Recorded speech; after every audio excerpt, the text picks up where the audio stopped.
कहते हैं मृत्यु के बाद आत्मा को जिस नदी से होकर गुजरना पड़ता है वह इतनी भयानक है कि उसका नाम सुनकर देवता तक कांप उठते हैं। जी हाँ, यह है वैतरणी नदी, जिसका वर्णन स्वयं गरुड़ पुराण में मिलता है। आज हम आपको बताएंगे आखिर क्यों वैतरणी नदी से देवता भी डरते हैं और इससे मुक्ति कैसे मिल सकती है। गरुड़ पुराण के अनुसार मृत्यु के बाद आत्मा जब यमलोक की यात्रा करती है तो उसके मार्ग में एक विशाल नदी आती है, वैतरणी नदी। लेकिन यह कोई साधारण नदी नहीं। इसका जल पानी का नहीं बल्कि खून, मवाद और गंदगी से भरा होता है। इस नदी में भयंकर जीव, मगरमच्छ, सांप और कीड़े रहते हैं। इसकी लहरें इतनी तेज होती हैं जैसे आग की लपटें आत्मा को जला रही हों। आत्मा इसमें गिरकर छटपटाती है और उसे असहनीय पीड़ा का अनुभव होता है। इसीलिए कहा जाता है कि देवता भी इस दृश्य को देखकर भयभीत हो जाते हैं।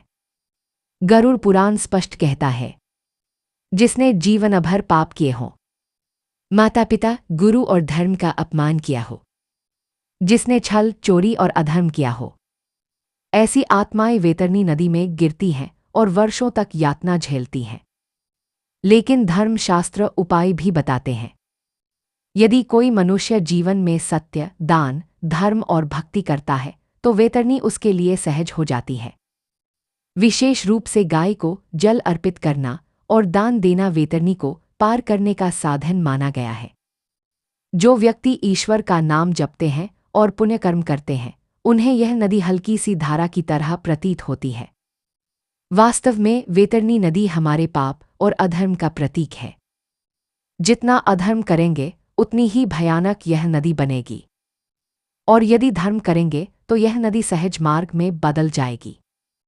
तो मित्रों, गरुड़ पुराण हमें यह सिखाता है कि मृत्यु के बाद हमें वही मिलेगा जो हमने जीवन में बोया है। यदि आप वैतरणी नदी की यातना से बचना चाहते हैं तो अभी से सत्कर्म, दान और भक्ति का मार्ग अपनाएं।